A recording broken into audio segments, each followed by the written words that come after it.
She proclaimed, "I'm leaving my job. You'll cover us while I discover myself." I said, "Chase your passion." Then I accepted an overseas job starting Monday. Her LinkedIn rant about betrayal backfired when my company responded.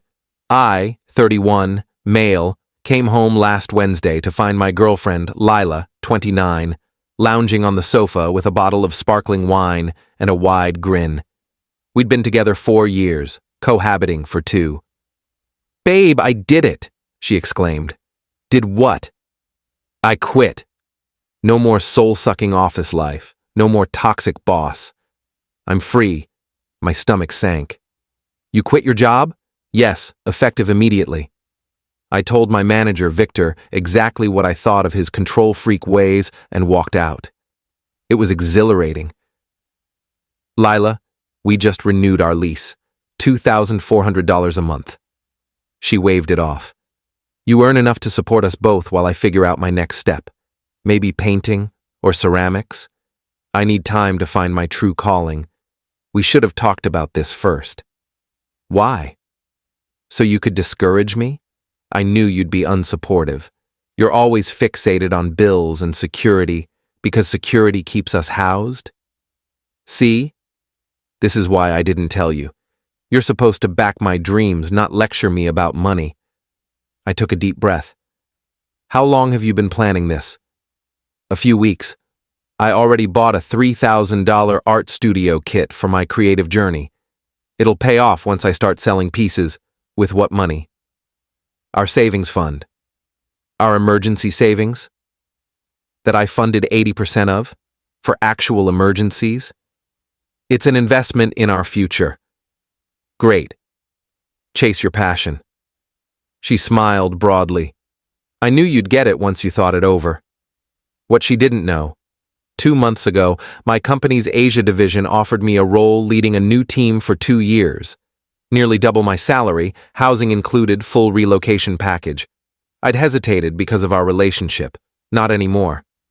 That night, while Lila scrolled, "Start your creative career blogs," I sent the email. "I accept the position. Available to start Monday." The reply came in an hour. "Excellent. We'll fast-track everything."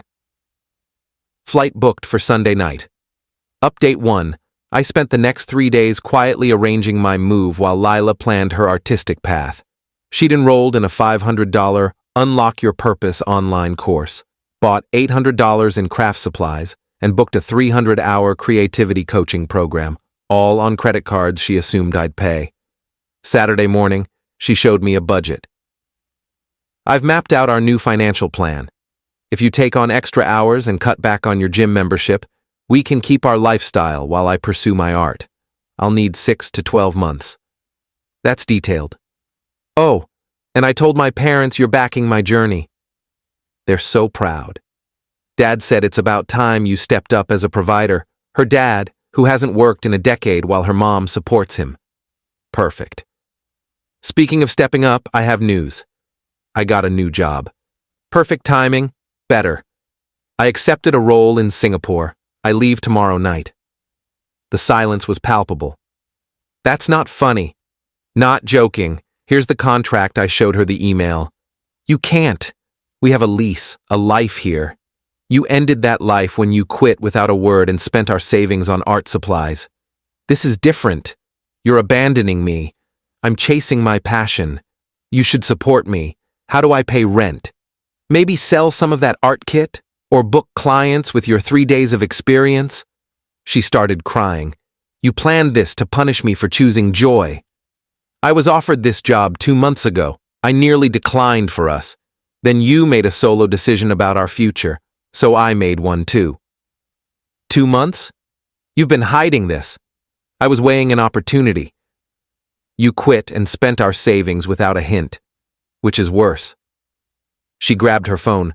"I'm calling Tara." She's a lawyer. This is financial abuse. Tara's not a lawyer. She sells essential oils online, but sure. While she vented to Tara, I finalized packing. Movers were set for tomorrow. I removed myself from the lease, paid the penalty, canceled utilities effective Monday, split our streaming accounts, and downloaded records of my financial contributions. The best part? Her LinkedIn meltdown that night. When your partner of 4 years betrays you by taking a job overseas without a word, you see their true colors. While I bravely escaped a toxic workplace to follow my true path, he chose wealth over love. Ladies, beware. Narcissists punish growth. Number financial abuse. Number narcissistic betrayal. Number women, empowering women. The comments weren't what she hoped. Didn't you just post about quitting without telling him?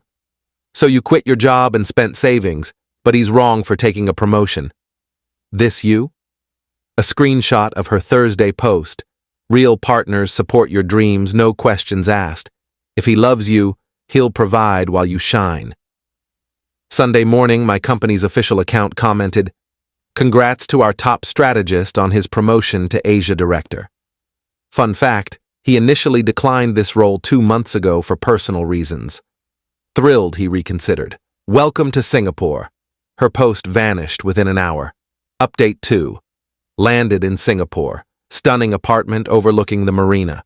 Fully furnished, a view worth $8,000 a month back home. Lila's been flooding my WhatsApp. Day 1. Please rethink this. We can try long distance day 2. The landlord says I have to pay or vacate by Friday. Day 3. This is illegal. You can't abandon me. Day 4. My parents won't let me move back unless I get a job. Day 5. No one's hiring, and it's your fault. That last one came with a voicemail from her mom, Ellen. "How dare you desert my daughter while she's chasing her dreams? She gave you her best years. You owe her support as she finds her path. Real men don't flee to Asia when things get hard." "Right," says the woman whose husband hasn't worked since dial-up internet. Then Lila went full chaos on LinkedIn again. Update. The man I thought was my partner fled the country to dodge his responsibilities. I'm facing homelessness because I chose mental wellness over corporate drudgery.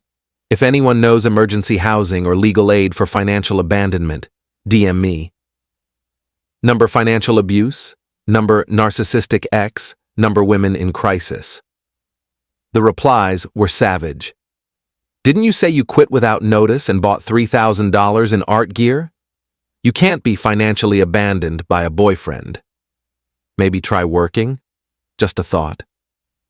Then Lila's friend, Sasha, a micro-influencer with 2,000 followers, posted, "My bestie's being abused by her ex who ran overseas.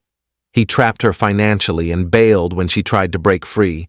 Share to expose this manipulator." She tagged my company. Bad move. Our legal team sent Sasha a cease and desist within 24 hours. Her post disappeared, replaced with, "Previous post removed due to misinformation. Sorry for any confusion." Meanwhile, Lila hit a wall. Quitting dramatically burns bridges. She applied to 6 firms in our industry. All rejections. Her ex-colleague Marcus texted me, "Your ex applied here." My boss Googled her, found her LinkedIn rants, and a review from Victor saying she's unprofessional, unreliable, and trashed company property on her way out. Trashed property? I called Victor. We'd collaborated before. Did she really destroy stuff? Wiped all her project files out of spite. 3 months of work gone. We're considering legal action. The chaos grew. Day 8. Her dad, Carl, called. "Man up and come back. Lila's struggling, and it's your duty to fix it." "Carl, you haven't worked in a decade. How's this my duty?" "That's different. I have a knee injury." "From what? The tennis you play thrice weekly?" He hung up. Day 10. Lila sent a group email to our mutual friends. "I need you to know the truth about why James left. He planned this for months, waiting for me to be vulnerable to cause maximum pain. He knew I was battling workplace burnout, and instead of supporting me, he fled overseas. This is emotional and financial sabotage." Replies rolled in. My favorite, from Nate. "Lila, you told us last month you planned to quit and make him pay for everything. You said, he earns enough for both of us. Why should I suffer? This isn't sabotage, it's consequences." She removed Nate from the chain. Update 3. The entitlement hit new peaks. Lila launched a GoFundMe, help a survivor rebuild after abuse. Goal, $15,000. The description: after escaping a 4-year relationship with a covert manipulator, I'm starting over. He isolated me financially, made me reliant, then abandoned me when I broke free from his control. Now I face eviction while he lives luxuriously in Asia. She raised $300, all from her mom, before things unraveled. Someone spotted the $3,000 art kit in her Instagram stories. Why sell brand new gear if you need rent money? Her reply: a survivor shouldn't have to justify their healing process. Then, Victor's company filed charges for property destruction. She'd deleted client deliverables worth $50,000 in contracts. She claimed it was accidental, but they had her key card records showing she returned after hours to do it. Her LinkedIn post: being sued by my toxic ex-employer for standing up for myself. They say I destroyed property when I just cleared my personal files. This is what happens when you reject corporate oppression. Any pro bono lawyers for a whistleblower? The legal community replied, that's not whistleblowing. Deleting client work isn't clearing files. Pro tip, don't admit crimes online. The best part? My company announced my first major win, secured a $2 million client in my second week. They posted my photo, captioned, kudos to our new Asia director. Lila commented, must be nice succeeding by stepping on those you've crushed. My company replied, James earned this through skill and dedication. We don't tolerate defamation of our staff. This is your only warning. She deleted the comment but screenshot it, posting everywhere. See how they shield abusers? No one cared. Her followers were dropping daily. Then Carl's voicemail. You've ruined my daughter's life. She had to move home. It's humiliating. Neighbors are gossiping. Fix this or I'll fly to Singapore, I texted. Cool. Let me know when you book that flight with your tennis injury settlement. No reply. Final update. Lila's world imploded spectacularly. First, the lawsuit from Victor's company.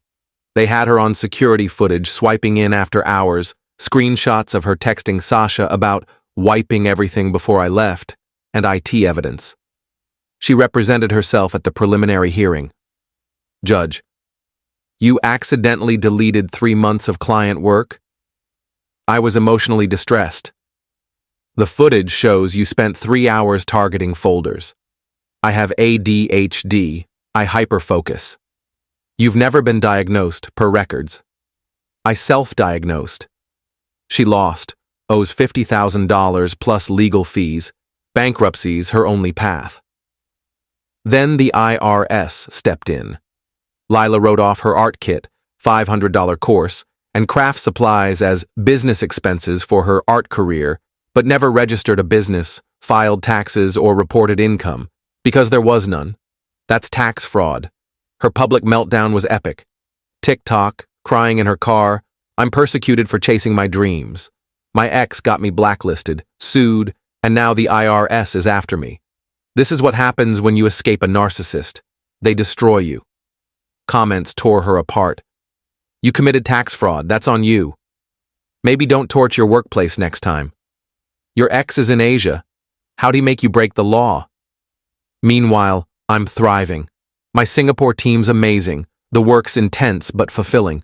I'm dating Elise, a local architect who finds my American runaway story hilarious. Lila saw via Instagram. Elise tagged me at a festival. Lila's meltdown. 2 months. He replaced me in 2 months. 4 years meant nothing. With some Asian brunette. You can't make this up. Number narcissistic, discard. Someone commented, didn't you quit your job and expect him to fund your life? Her reply, that's different. I was evolving. Into what? A jobless defendant? She blocked them. The final blow. Sasha posted a video distancing herself. About my friend's situation, I was fed false narratives. I'm sorry to anyone impacted. Mental health isn't an excuse to hurt others. Focusing on my path now. Number sign, growth. Number sign, accountability. Sasha's fledgling influencer career couldn't survive Lila's chaos. Lila's last post, before going silent. Taking a social media hiatus to heal from narcissistic abuse, financial sabotage, and systemic oppression. If you need me, don't. I'm guarding my peace. Carl emailed, hope you're happy. My daughter's broken. She's working a minimum wage call center job. Cries daily. This is your fault, I replied. Odd how she can work now that she needs money. Guess she found her calling. He CC'd my mom on his reply. Your son's a monster. My mom replied all. My son paid his bills and moved on. Your daughter committed fraud and torched her career. I know who I'm proud of. Mutual friends say Lila's working 2 jobs to cover legal fees, living in her childhood bedroom at Carl and Ellen's, banned from LinkedIn for professional conduct violations. Her art Instagram has 12 followers. The IRS payment plan will take 7 years. I got another promotion. Elise and I are planning a Bali trip. My mental health's never been better. Cutting out entitled people works wonders. Oh, Lila, I know you're lurking via fake accounts. Hi, not underscore Lila92, Artsy Vision 2024, and Singapore Watcher 1. You were right about one thing. I chose money over love. Because what we had wasn't love. It was you treating me like an ATM with emotions. Real love doesn't demand you bankroll someone's fantasies while they call you unsupportive for setting boundaries. Hope you found yourself? Sounds like the call center and IRS found you first. Peace from Singapore. Edit.